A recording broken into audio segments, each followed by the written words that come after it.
Hey everybody. Thanks for joining us today for this Next Gen IT with VMware Cloud on AWS and native AWS services webinar. I'm really excited to have everybody with us today. Alan Kay said the best way to predict the future is to invent it. I love the quote. And one of the reasons we wanted to have this webinar is it's up to you folks in IT to kind of create the future of composite cloud and hybrid cloud.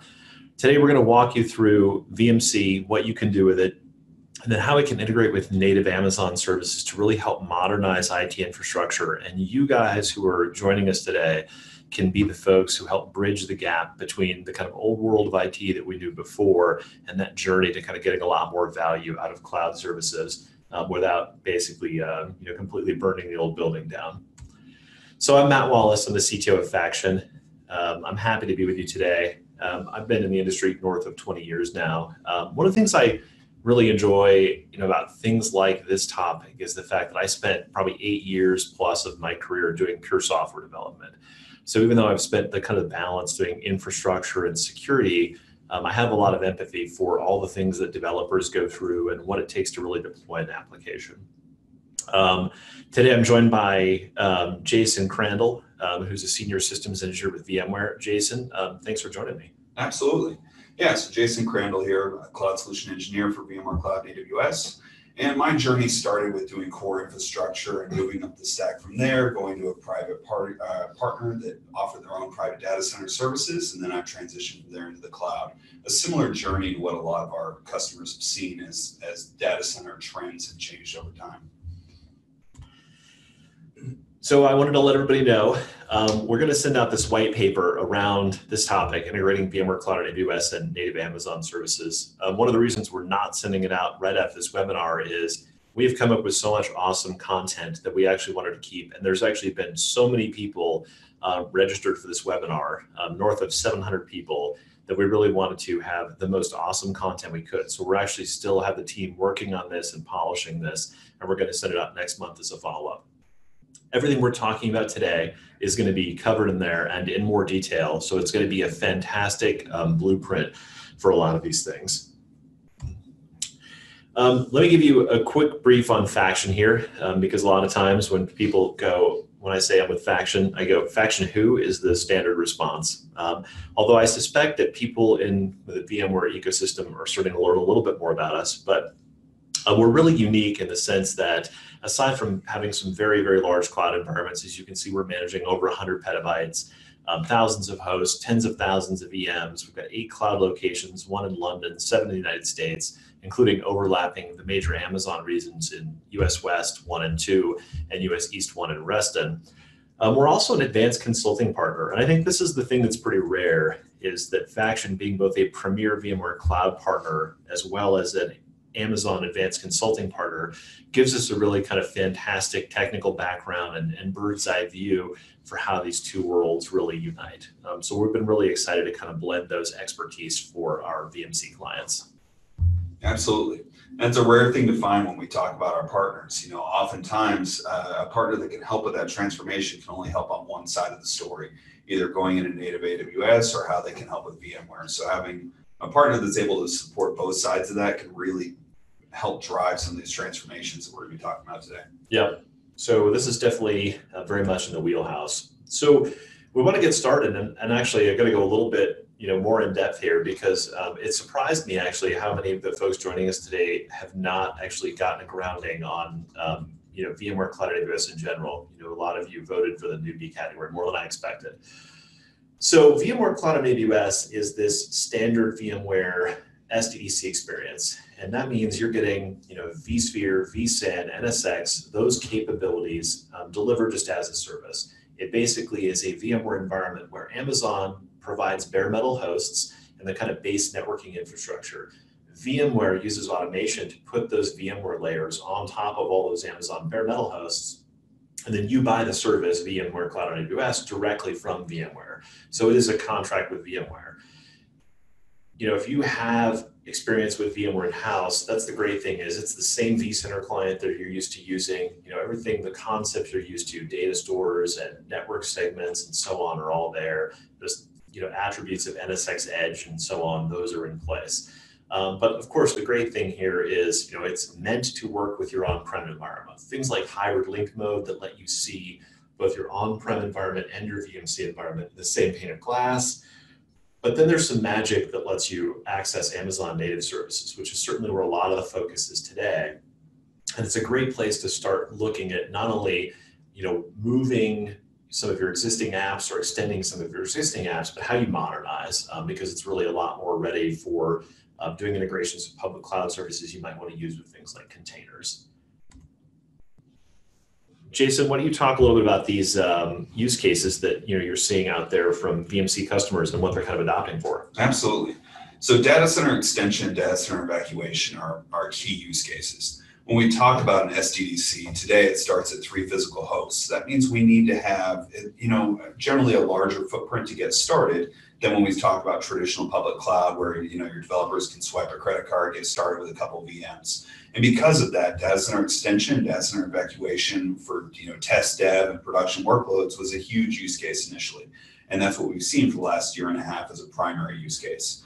In addition to that, having disaster recovery, being able to protect into the cloud and being able to fail back. And that's something we'll talk about in more detail on this, but that's a huge use case as well. And then for a cloud migration strategy, that really falls under the data center evacuation use case. But for a lot of customers, that journey to get there, if they've tried to get to the public cloud before, they know the complexity and challenge of it. But at the same time, you don't want to just lift and shift your workload. You want to see where you can make it more efficient, modernize it, make apps more resilient when it makes sense to use some of those native services. And that's a bit about what we're going to go through today. Yeah, absolutely. That makes sense. And honestly, we have a great view of this on the Faction side. We've gotten to have some conversations with customers and potential customers where, they began with kind of ambitious public cloud, migration or transformation plans. And sometimes they thought they'd migrate, say, 90% of workloads in 3 years. And they get, sometimes 2-3 years out, and they've only managed to move 10 or 15%. It's a really powerful thing about VMC is it's really hard a lot of times in enterprise environments to look at this big portfolio of applications and just separate them and move some but not others because there's so many interlinking dependencies. The great thing about a VMC migration is once you've got all those VMware workloads that you used to run on-prem into a VMware cloud environment, now you can really do things like shift pieces and parts in Amazon at any pace that makes sense in any way that makes sense because you've gotten rid of all the latency. And so that's a really, really powerful part of these environments. So here we've got a great architectural diagram of VMC, and you can see, you've got your customer environment, your on-premises environment there on the far left. That's your SDDC that you run. Then you've got this Amazon global infrastructure underpinning both Amazon services as well as the VMC environment. On the VMC side, VMware Cloud Foundation basically builds, automates, and manages all of those layers up there.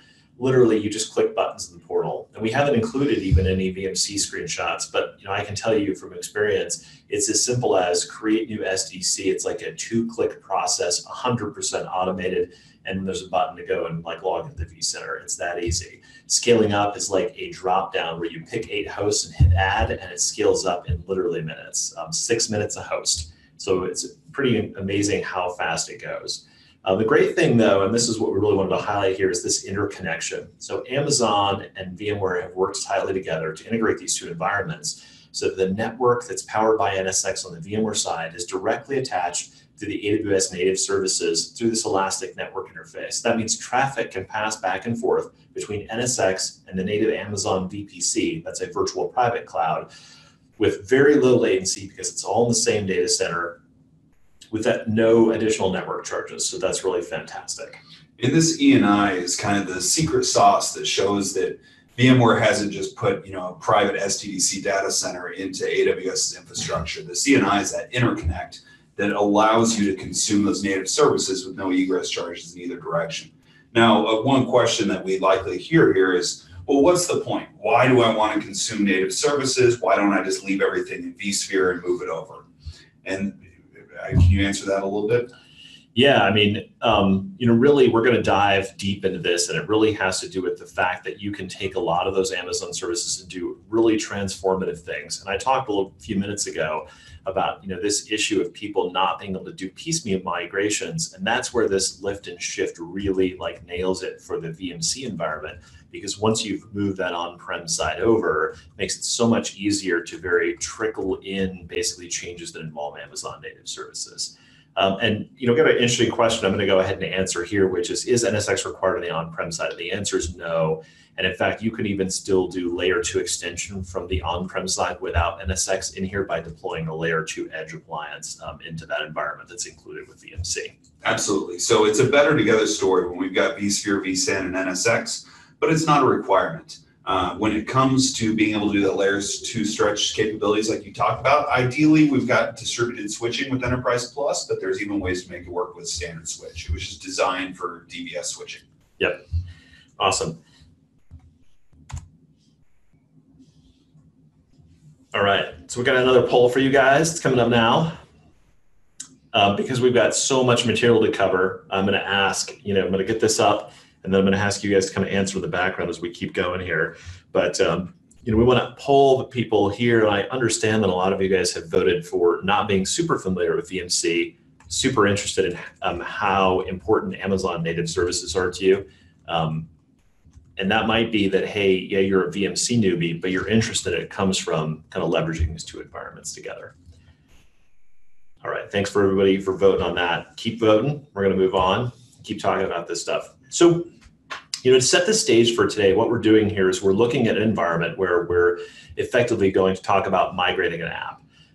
But wanted to point out that this is completely based on like real customer use cases. So one of our very first VMware Cloud and AWS customers really did actually immediately want to leverage all of these services.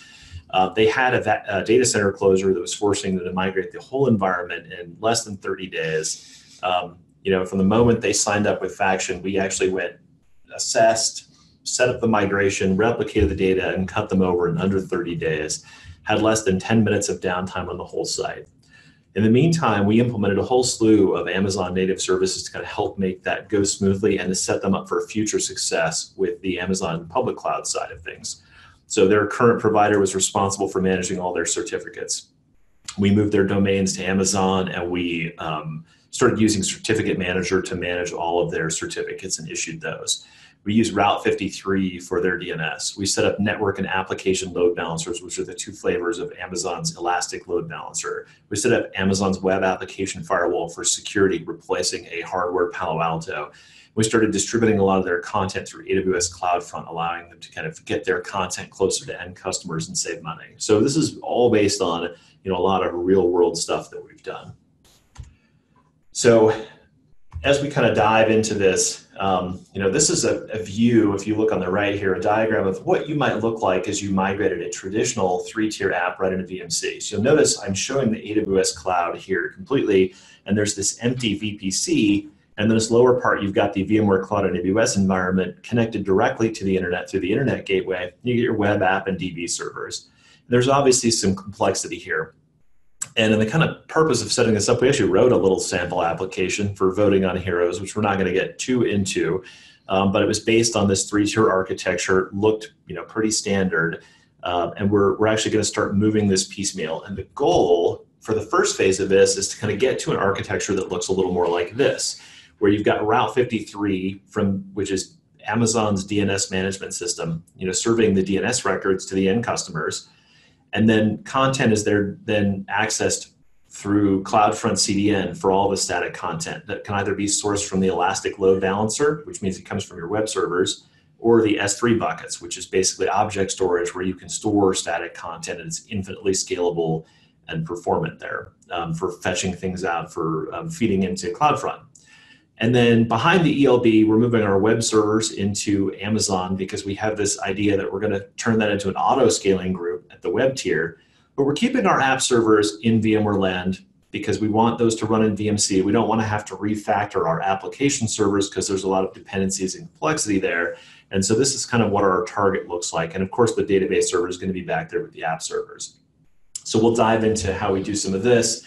And it's not the only thing we're going to talk about. One thing I would say on this, as we start talking through these designs and what they look like, one of the big challenges for a lot of our traditional partners is they've operated in a VMware environment. They know how to operate, manage, and secure that enterprise environment that is VMware. But AWS, they may not have the expertise in-house, and they may be looking for ways to help them transform. And having a partner that's able to support both sides of that is critical to being able to create these kinds of solutions. And you'll notice that we still have our enterprise app servers on the back. So we've got our traditional applications still running in a vSphere environment that you know how to secure and harden. And then on the front end, we use the best of AWS services like their web servers and their ELB to offer that native DDoS protection and really show how we can help make this a new type of infrastructure. Yeah, and I'm actually going to touch as we go through this on some of the security aspects of how leveraging some of these services makes the environment more secure. But it's interesting because this is one of those things why migrations to Amazon native public cloud can be fraught with risk because you're changing everything at once. The great thing about VMC and what we hope that you'll understand from what we're going through today is that you definitely don't have to change everything at the same time. So that kind of adopt at your own pace aspect, I think, is a really big deal. VMware has really built a bridge here between, I think, completely traditional IT and modern cloud native applications by building the possibility of these composite applications. And you touched upon it earlier, but one of the big challenges is as you try to make this transformation and try to go into public cloud, the rest of your traditional applications are on-prem, and all of a sudden you've introduced dramatic amounts of latency, which have impacts to the end customers. And we all know if the end customers see any kind of degradation in performance, they have complaints about that. And so with this environment, we're moving everything up into VMware Cloud and AWS, and now we can take a structured approach into how we rebuild an application to make it more efficient. Yeah, that ability to do a zero-touch almost lift and shift is definitely the key initial phase. So we're going to start off by showing you domain registration. It's simple. We started by actually building the domain here directly with this. You'll notice basically here that we were registering it directly through Amazon. And from there, we started to set up our Elastic Load Balancer and the CDN and the S3 buckets that you can see on the right here. So, first of all, with CDN, CloudFront, we wanted to have infinite scale for delivery of static content. Whether we got 1 user or 10,000 users, we wanted to get the content closer to those end users and have faster response times. We wanted to use S3 as a backend repository for that static content. I'm going to highlight something here in the bottom left. You'll see these in red, which is that our hero vote bucket says they're not public. And that's because with Amazon, we can do things like say, yeah, I'm going to store the content in S3, but I'm only going to allow CloudFront to fetch that. So in this case, CloudFront has an origin access identity, which is a special term for something that allows it to fetch things from this S3 bucket while nothing else can, which actually means that we will never pay a bunch of extra retrieval charges at S3. Everything's going to go through CloudFront, which is less expensive. So we're able to architect that up front. Once we've got the CloudFront set up, you'll notice here that we can also point CloudFront at our Elastic Load Balancer. So here on the left side of this, where we've got CloudFront, basically we've actually set up a second origin for our Elastic Load Balancer. And that means that not only can we pull completely static content from the S3 buckets, but we can use the Elastic Load Balancer to get semi-static content, things that would have, that would be labeled as cacheable by the web servers, can also be pulled through that CDN. Again, because there's over 100 Amazon nodes that are powering CloudFront, you're getting that content closer to the end users. It's getting them faster, and you're reducing the load substantially on your web server tier. So from there, now that we have set up the Elastic Load Balancer, the CloudFront delivery, and the S3 buckets, now we can set up the ELB, which is the entry point in the DNS resolution. So Route 53 is Amazon's service that will resolve names like www.acme.com down into the load balancer tier or other tiers. Meanwhile, the load balancer basically is a completely managed load balancer. There's a couple goals we had here. Of course, number one, we wanted to get our web servers into EC2 because eventually we want those to auto scale. Number two, we wanted to get rid of SSL. And this is actually one of those places where that improved security kicks in, because by moving the SSL certificate to the Elastic Load Balancer, we actually have this scenario where instead of having many administrators and many boxes that have to have this certificate installed and creating risk that the private key of our certificate can be basically retrieved by an unauthorized party, Now Amazon is automatically putting our certificate onto the Elastic Load Balancer interface, and no one other than the security team needs to have access to basically authorize that load balancer to have the certificate. And then everything behind that is decrypted. So not only have we moved the work of decrypting SSL up to the Elastic Load Balancer, but we've basically added more security to the environment by basically securing our private key, forcing all the entry points into our environment through that Elastic Load Balancer with SSL. Additionally, with Route 53, we're going to have the ability to use DNS-based round robin and failover. So we can use Route 53 and health checks to actually round robin between multiple environments just with that as a service. So we took a little screenshot here of the load balancer creation. It's a pretty straightforward process. You can see we set up this this application load balancer, and we know we're going to balance into SDDCs eventually as well. And we've got our 2 listeners for 80 because we are going to send some non-SSL traffic, as well as 443. And over here on the right under number 2, you can see we've just picked that certificate, right? So it's as simple as doing that. And it means that we can basically choose a security policy that makes sense in terms of what versions of TLS we'll accept and things of that nature. But we never had to actually install a private key anywhere by hand. And that's definitely one of those security increasing aspects. And then what we got to here was this scenario where now with this pointed at that Elastic Load Balancer, and then we went into Route 53 and we set up the DNS entries for this. And now another cool integration here is you can see we've set up this record for our URL, and rather than have to point at any particular actual IP address, you can see we've created an alias record, and Amazon is letting us just actually select the load balancer for that from the pick list. What that means is that if Amazon ever has to scale up the load balancer, like for example, when you get to enough inbound connections, Amazon automatically deploys additional load balancer instances for you. By using this alias record, it will then automatically use Route 53 to load balance among all those load balancer instances, which you can do with the DNS name, the one that you see on the right there, the ALB STDC test US East 1. We could also do our own DNS where we basically CNAME to that record, but in this case, Amazon's managing it for us. And again, we're not worrying about all those addresses. So it's really convenient and pretty easy to do. We get quick results. So, I mean, I know that there's a lot of complexity behind this, and this is one of the reasons why we're doing a really thorough job with the white paper is we want everybody to be able to walk through this at their own pace because it is a lot of content to cover here in 45 minutes to an hour in the webinar. But along with moving those 2 web instances into EC2, we now have this thing here running where we've got 5 services deployed, right? Route 53 for DNS, CloudFront CDN, S3 for the static content, ELB, Elastic Load Balancer to do the load balancing into those EC2 instances. We opted to keep the auto scaling out of this webinar because there's actually a bunch of additional complexity with setting up the auto scaling groups for the web tier, which we are going to talk about in the white paper. And that leads us to our next poll question.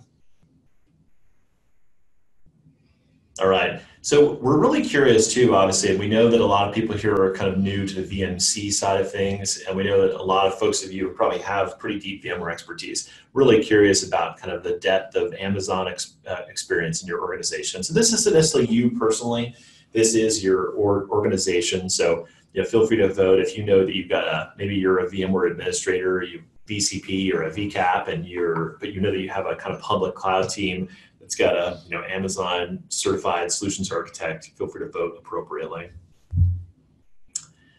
All right. So I think we got to this point with the stuff so far where we had shifted some of the main entry points of this environment into this Amazon-based setup, right? And we have the front end now covered. Traffic is flowing. DNS resolution happens from Route 53. It's now flowing through this AWS public stack in our example. But what happens when you want to start moving things? So you remember, the previous diagram, we just had the app tier. But what if we decide that we want to take this DB01 and instead of running our own database, let's say we're starting to wonder about scaling here because we've got our auto scale web tier, we've got our CDN to scale up on the content distribution network. What's going to happen on the back end? And maybe rather than worrying about scaling our database, we decided we're going to migrate our database directly to Amazon. And you'll notice here that in this architecture, traffic is flowing down through the ELB, through EC2 to our backend app servers. The app servers can then go back across that elastic network interface to access the database server inside of Amazon. Some of the things that we get out of that, from moving to RDS, first of all, RDS is going to manage our database backups, turning up replicas, doing failovers all for us. It's going to allow us to kind of scale up and scale out because you can have up to 5 read replicas for a database, and you can also do asynchronous cross-region replication, and as well as asynchronous cross availability zone replication. So we've got lots of ways that we can scale up. And of course, they're going to kind of handle the patching. They're going to take backups from our read replicas automatically as long as we have at least one, so it's not performance impacting the primary database and so on. And I think maybe the most understated benefit really is that it makes it a lot easier to do test dev. Having spent some years as a developer, developing a system internally for doing a truly good snapshot of production and kind of making it available to your dev teams can sometimes be quite a pain. The idea that you can basically easily take a snapshot, turn up that snapshot on a completely different VPC that your dev team has access to, it looks a lot like production, without having to worry too much about where that's going, and also to use Amazon security controls to control all of that makes it a whole lot easier. So we're going to walk through some of this database migration.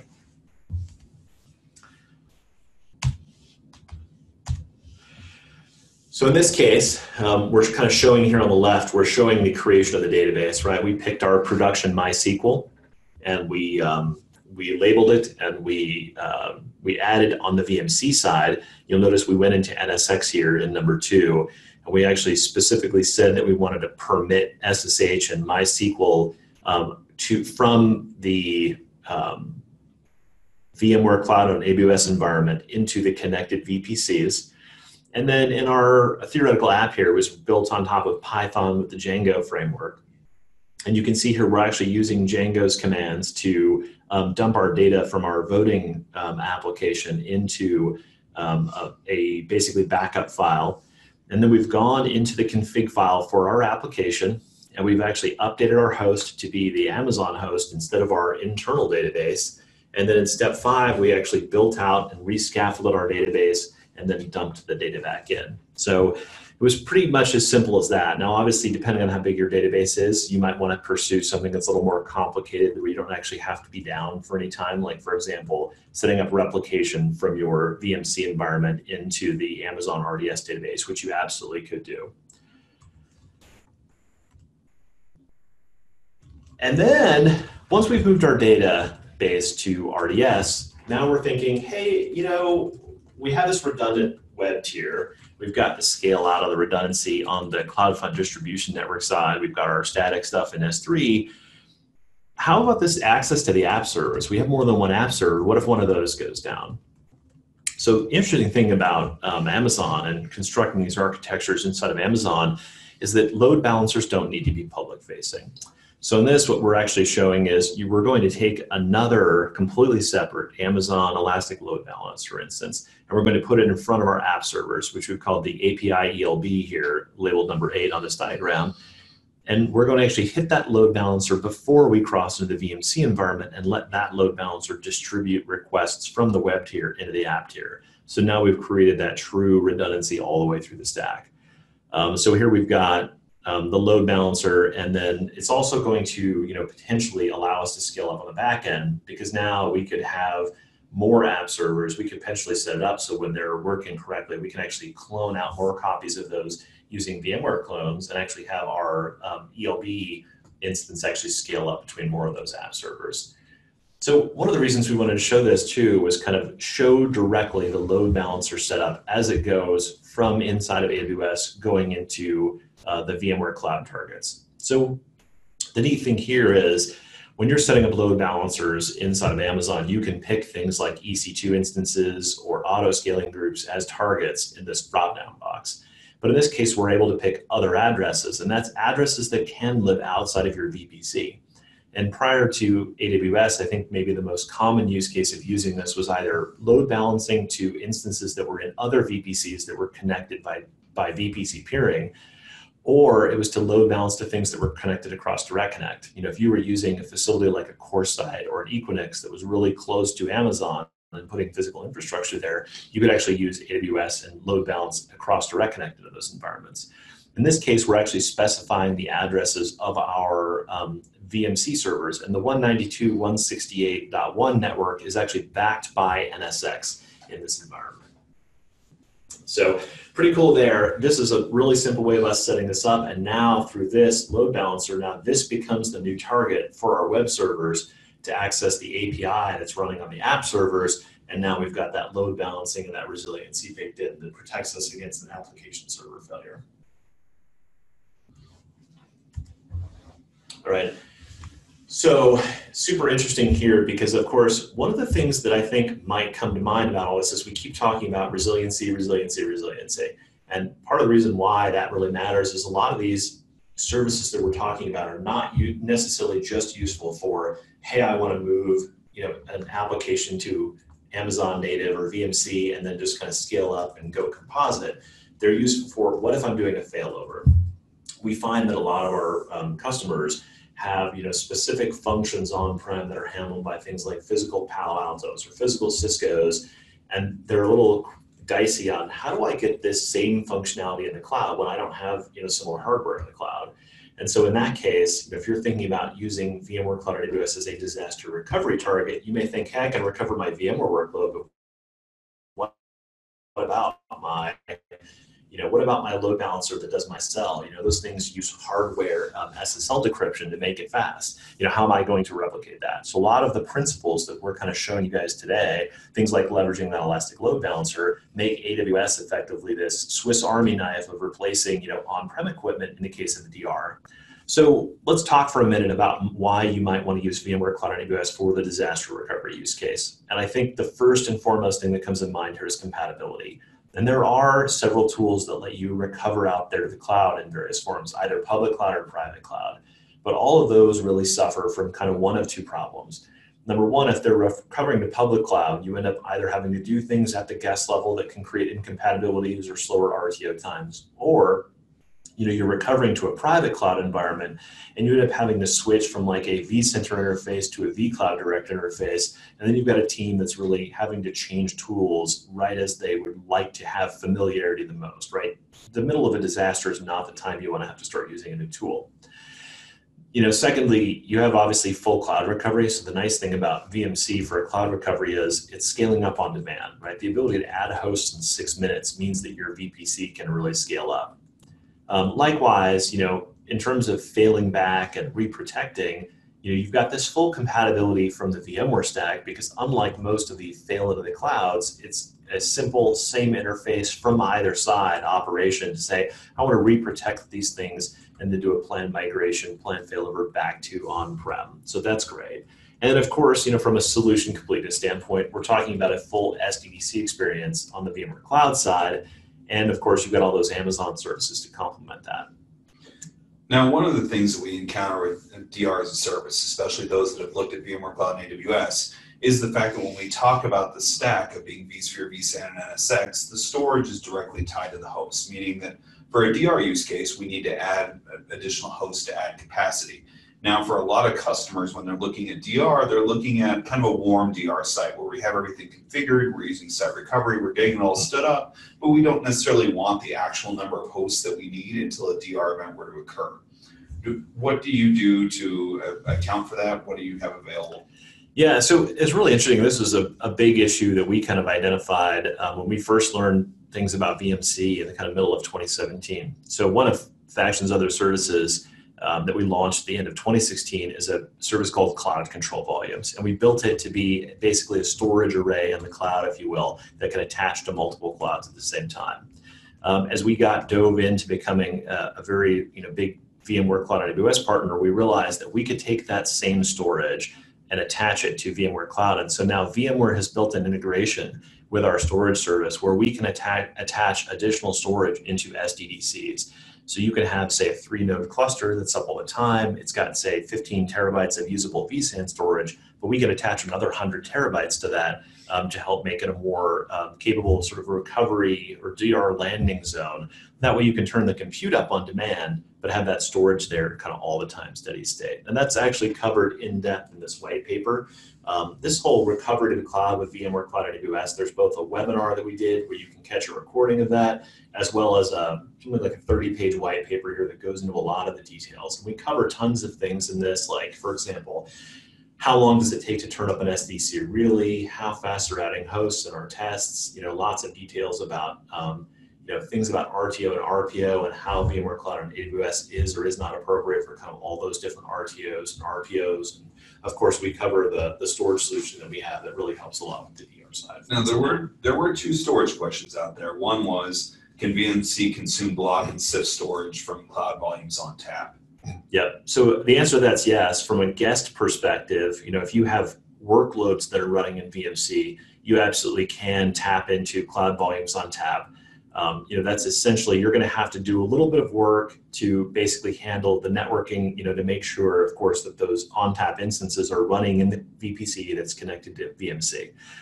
Now, what it can't do, though, is it can't consume it from a hypervisor perspective. So this is where, Faction and VMware have done a really deep integration with our cloud control volumes. There's a lot of things you have to be concerned about, of course, when you're letting the hypervisor mounted as a data store.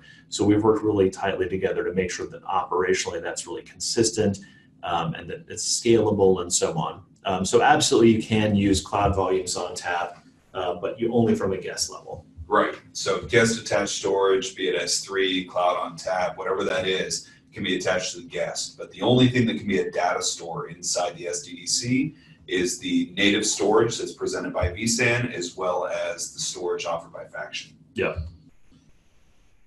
On that note, I'd encourage you guys to take a look, and we've got at the white paper, but we do have this view here at a high level of what the architecture looks like, right? So if you imagine, even now we can start immediately introducing that Route 53 service here to kind of handle the failover, because Route 53 actually makes it possible to act as a sort of global load balancer. And as you guys know, a lot of global load balancing is essentially DNS based, right? When your primary side is down, the thing that's running the global load balancing effectively starts, expires the DNS response for your primary site and starts sending people to the secondary site. And that's what we're showing here at the top.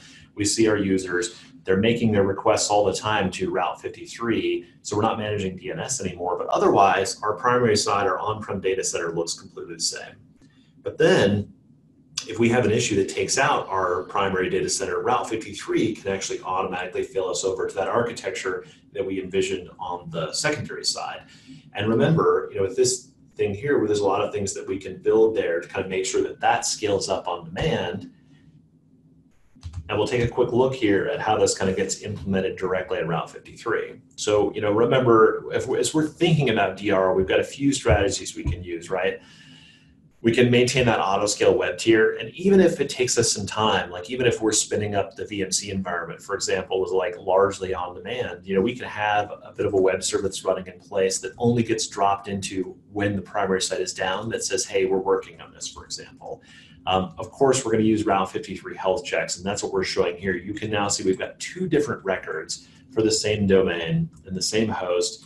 And in the first one, this primary one, we've set to actually addresses that are unreachable because we intentionally wanted it to be unhealthy. But you can see it's got a failover. We didn't use an on-prem for our demo here. But we have this record type of primary, and you can see it's got a health check associated. And the health check in Amazon terms is basically something you associate with watching and making sure that a non-Amazon resource is healthy or not healthy. And on the secondary side, you can see on the right, the set ID is www secondary for our second record. It says evaluate target health. That health check is evaluating the target health of our Amazon resources. And of course, one of the cool things about using Route 53, and we talk about this a little bit in the DR webinar, and we're kind of portraying a little bit of this now, it's just the fact that even if you don't use these failover records, you could actually manage that failover by hand. And we just show a kind of command line version here of using Route 53 to completely update a record set on the fly. So if we've got a low time to live our DNS records, we can use a command like this to just update the whole record set with a batch that then immediately causes DNS to cause our users to fail over to the second site. even if you were using, say, on-prem and pure VMC, this is a fantastic place to begin with your service, because honestly, dealing with the how do we get all of our DNS records updated can be a pain. And we didn't talk about this super explicitly here because we said leverage scripting, but it should become then kind of, obvious that, hey, when you use VMware Site Recovery, you have an ability to leverage scripting from inside of Site Recovery, right? VMware has supported doing that automation from inside the tool. So now you can actually imagine a DR plan where in Site Recovery, you run your disaster recovery plan as one of those steps. It actually calls out and actually makes these DNS changes along the way. So at the same time, you're basically doing a production failover. Now you've got Site Recovery essentially using this API to do the failover for you. Super cool way to integrate those. That's a really cool design, and obviously seeing what's possible with Route 53 is neat.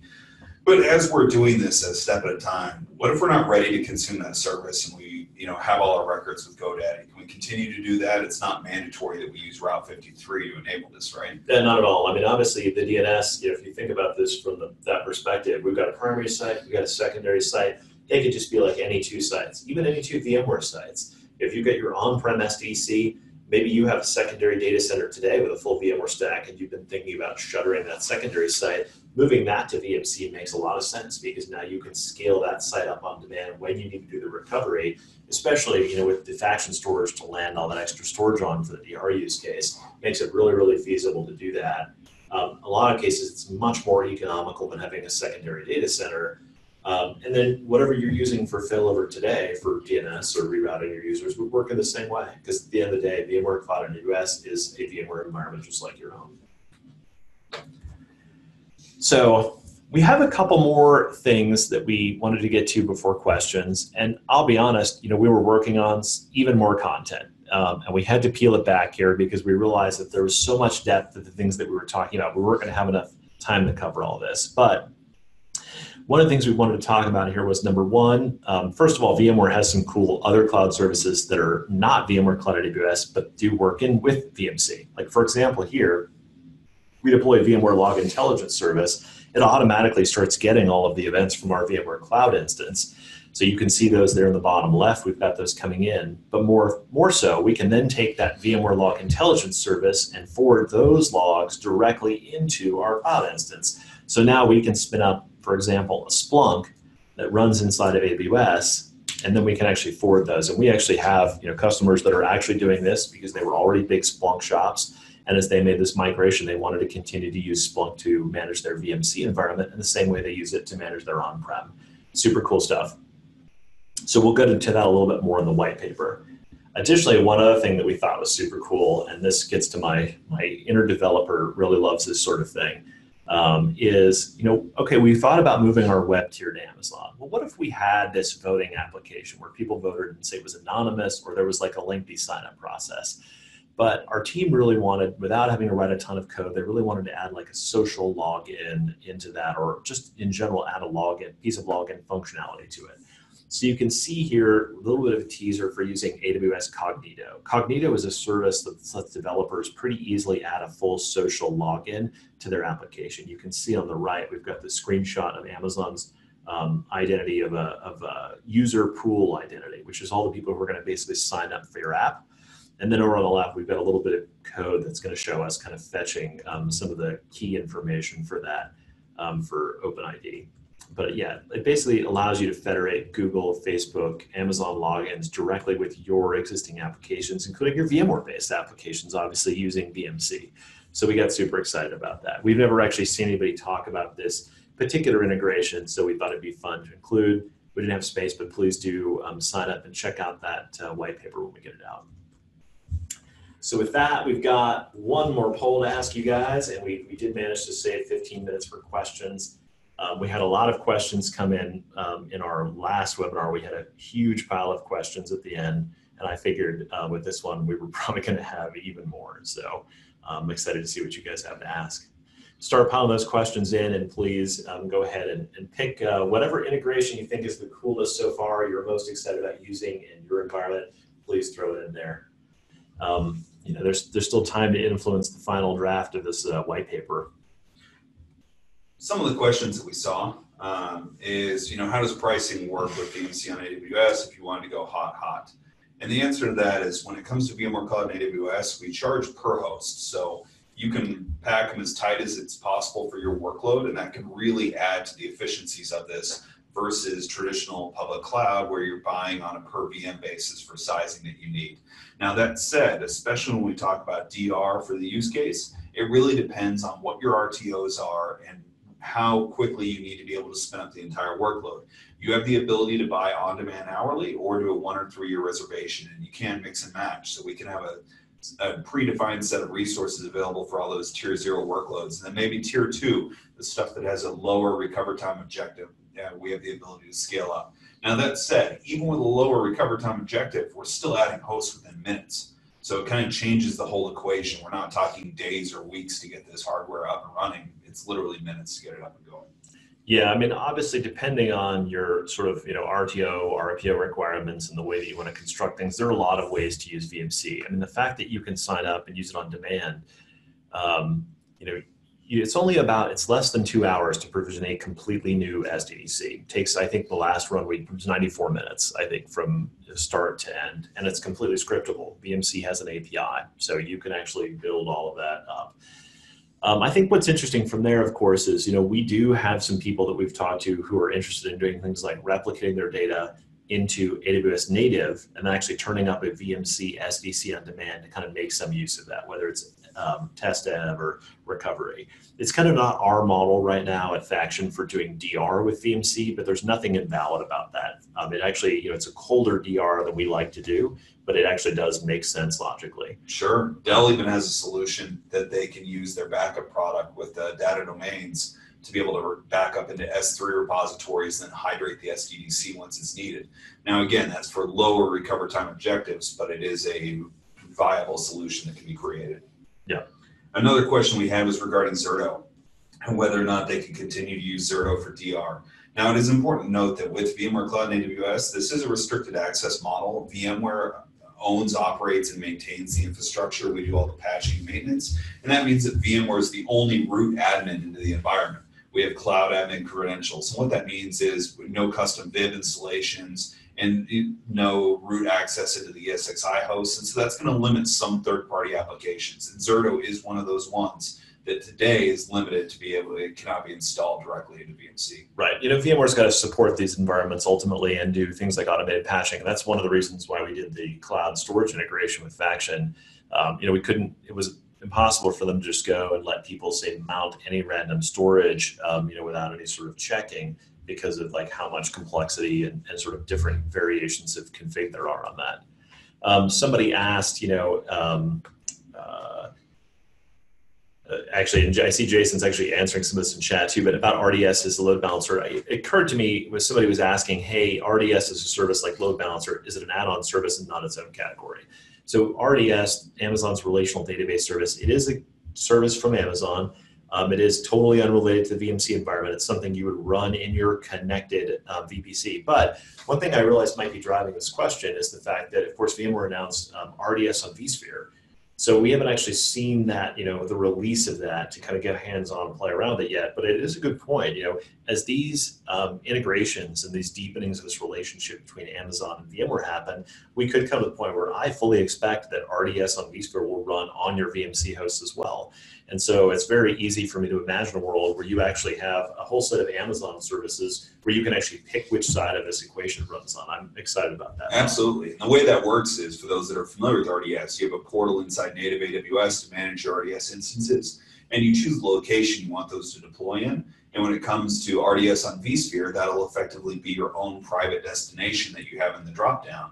And that's how you will manage and support that even in a vSphere environment. Yeah. Pretty neat to show the integration and the collaboration between VMware and AWS. And it goes far beyond just this, one-trick pony of the ENI that got everything started with VMware Cloud and AWS and native services.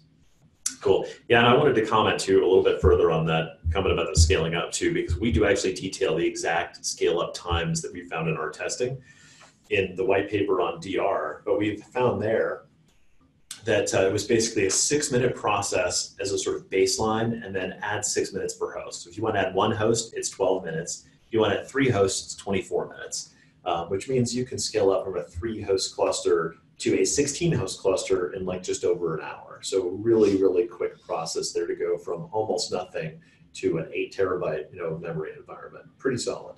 And of course, we don't go into great detail here about the architecture, but you can actually have, I think, 10 clusters now. It was 6 clusters, but I think it's 10 now in each SDDC. And then, of course, you can have multiple SDDCs in your organization. So the scale here is enormous. Yeah, 16 hosts per cluster. It was 10 clusters per SDDC, and we actually just finished our testing and validation. We can actually go to 20 now. Wow. Yeah. So all right, news to me. Nice. Yeah. Awesome. Let's see. We're gonna continue to dive through the questions here for another 9 minutes too. I guess this question's come up a few times in different forums, so I'm going to talk just a little bit more about the integration with native services. So when you turn up VMware Cloud on AWS, you basically you need to supply an Amazon account already, and that account has to have a VPC in it in the region in which you are spinning up VMC. Doesn't have to have any other resources. And for those of you who aren't familiar with Amazon, a VPC doesn't cost anything. So there's no charge to have a VPC because it doesn't have anything in it. It's a logical construct only. And you supply a set of credentials. Basically, actually, it's not supply a set of credentials. VMware gives you a CloudFormation template. CloudFormation is Amazon's scripting language, essentially. And you run that CloudFormation template in your Amazon account. They'll actually pop up the right window to do it. And that basically gives the VMC side the permissions it needs in your Amazon environment to kind of stitch those together. Completely automatic process. So it's you could know nothing at all about AWS. Super easy to walk through that. But that basically is what puts those two environments together. At that point, you're not using anything at all on the Amazon native side. It's just all VMware stuff unless you choose to spin up additional AWS services. If you do spin up Amazon services in that connected VPC, Amazon's going to bill you directly for all of that. Now, there's one tiny more nuance here, which is there are a few Amazon services that are not the VMware Cloud host charges that are basically kind of supplied to you by VMware as part of the service. So for example, if you want to use 10 IP addresses in your VMware Cloud AWS environment, like 10 public IPs, those are Amazon Elastic IPs. So Amazon bills VMware for those, and VMware bills you for them. There's no markup. It's Amazon regular pricing, so you're not paying anything extra for them. But because VMware owns the VPC in which VMC runs, they basically get the bill for all that. Same thing for the egress charges. Like if you're sending data out to the internet, for example, VMware gets billed for that and they bill you. So those types of things. But there's no other charges associated with that connected VPC unless you decide to use it for stuff like we're talking about. Right. So all these native services still flow through AWS as they always would, and then the VMware side of the fence is all operated, managed, and built by VMware or built by Faction, depending on the relationship. Yeah, the whole architecture isn't really, there's nothing really magic about this in the sense that today you can actually create 2 completely separate Amazon accounts with completely separate billing relationships if you wanted to, and you can actually attach the VPCs through VPC peering. And they can talk and do this kind of interaction between one another. So it's not that unusual. It's really cool. I mean, one of the things I really admire about the service, just completely love, is like how much these integrations make sense, right? Like the way that these things are stitched together are so in line with the way that things already worked in terms of NSX being this engine that can take one endpoint and build this plethora of virtual networks behind it, with Amazon already using Elastic network interfaces to move traffic around. Sometimes the coolest solutions are the things that are sitting there right in front of you and you kind of don't see it. And before this was announced, I could never have imagined a world where these 2 companies would work together to create something like this. But the moment I heard about it and heard how it was going to work, I was like, this makes so much sense. And I got immediately super excited about the whole thing. So it's been actually really great over the past it's nearly 2 years now since kind of Faction got on the VMC journey, because we were one of the early Lighthouse beta participants. We've been working all that time on this, and just seeing the interest grow and the adoption grow and these cool integrations happen and all the ideas and the evolution of the product and stuff. Somebody asked at some point if we'd have a booth at Dell Tech World. Absolutely, Faction will be out in force at Dell Tech World. See you there. There's a question regarding, is there a plugin or connector required for on-prem vCenter to integrate with VMC NSX? When it comes to NSX collaboration, that's a little longer story that we have to take online, but just know that we're running the NSX-T framework inside VMware Cloud AWS, and most of our internal data center customers running NSX are running NSX-V. So today, from a policy construct, we're generally going to export those policies and then put them into VMware Cloud and AWS. There's not a policy orchestrator that will bridge both of those today with NSX. Yeah, but you don't need NSX V or T on-prem to do, for example, the layer 2 stretch networking, because you get to deploy the layer 2 stretch appliance. And it basically is a kind of no-cost appliance that then stitches your network back into the NSX-T environment that's running in VMC. And it has WAN acceleration and compression and dedupe built into it that dramatically decreases the amount of bandwidth that is needed to help facilitate these migrations. Yeah, I mean, we never really, we didn't start this off as a, hey, VMC webinar, so we didn't talk much about this, but I mean, there's also HCX. So yeah. VMware's Hybrid Cloud Extender is a piece of software. They offer it to the customers in general, but it's actually baked in and included in the price you pay for VMC. So if you can basically link VMware Cloud AWS and that SDDC with any other SDDC environment, and then HCX allows you to move VMs back and forth. And you could think of HCX as a facilitator for basically blending to, I mean, it's called Hybrid Cloud Extender for a reason. It blends those environments where it can handle both the stretch networking as well as essentially like a long distance vMotion. But it's a long distance vMotion where it actually uses vSphere replication to do a seed over time. So you've got all that data replicating to or from, and then it does the cutover once all that data is moved. So you could almost think of it as like a DR orchestration tool in a way. Like a lot of people I've known have used other DR tools because they're meant to failover, not for failover, but for migration use cases. And Hybrid Cloud Extender is baked into this product, included in the price, and you get that from it too. Yeah, HCX, we have customers literally moving hundreds of VMs a week. With HCX. And the beauty of it is that it can seed over all the data, and then we can do a scheduled cutover, either with a cold cutover or literally a vMotion where we can do them in relative rapid succession because it's already seeded over all the data, which alleviates the risk of a cross vCenter vMotion, where generally if there's latency or a disconnect or stability issues with that circuit, it has to reseed over all that data. And then not only that, but if we have interdependencies, we've introduced latency while we've moved maybe the front end application but not the back end. Yeah. And with HCX, we can help alleviate some of that by moving them quicker. Yeah, you had a giant reference customer, I think, that you guys talked about maybe at reInvent or VMworld that had moved, I want to say thousands of VMs, gigantic enterprise. I want to say an airline, but that was using it. It was really, really cool use case. Yeah, it's impressive. I mean, we have one right now that is actively moving over 400 workloads a week. Obviously it's going to come down to the size of the workload, the bandwidth, and everything else, but it's a dramatic decrease in the amount of time it takes, and it helps with the orchestration and the cutover, knowing that you can move them in rapid succession, and it's not moving one VM at a time with a traditional vMotion. Yeah, which I like because, honestly, a lot of this whole presentation today was predicated on this idea that, hey, moving your VMware environment to VMC is pretty easy, and it's true because we don't cover that a lot in this. We're talking about the Amazon integrations.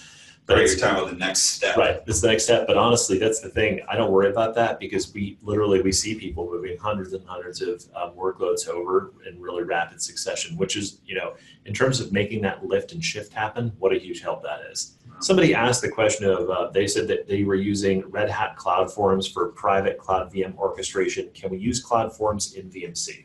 I'm going to go and say I don't know the answer to that because I'm not familiar with Red Hat CloudForms. However, what I can tell you is that VMC exposes the full SOAP and REST APIs from vCenter for you. And Cloud Admin has almost full permission. So unless CloudForms relies on something like a VIB on the VMC side, it should work just like it works with your existing VMware environment. Because we do a ton of orchestration. For example, with VMware Site Recovery too, there's some Power CLI modules out there that do a bunch of orchestration with that. We use those for the VMware Site Recovery that's in VMC. Works just like SRM that you would deploy on-prem. Awesome. Well, we have gotten to the top of the hour. Questions have been winding down. I want to thank everybody for joining us today. So excited to talk about this. I think in terms of VMC, this is kind of the hip, cool, fun part of this is really how you can blend these cool environments together. And we did see that a lot of people were even less informed about all these integrations than they were about, just VMC in general. So I'm excited to have shared a lot of this. I'm really excited to get the the white paper out to you guys that'll go into depth on a few more of these. In the meantime, if you've seen anything that you think we should have covered, something that really interests you in the future, some integration that didn't get done, please drop us a line. I'd love to hear from people on the things that are kicking around in your brain. And maybe you don't know how it would work, but maybe you're dreaming about an integration between services. I'd love to hear about it. Outstanding. Thank you everyone for your time. Matt, well done.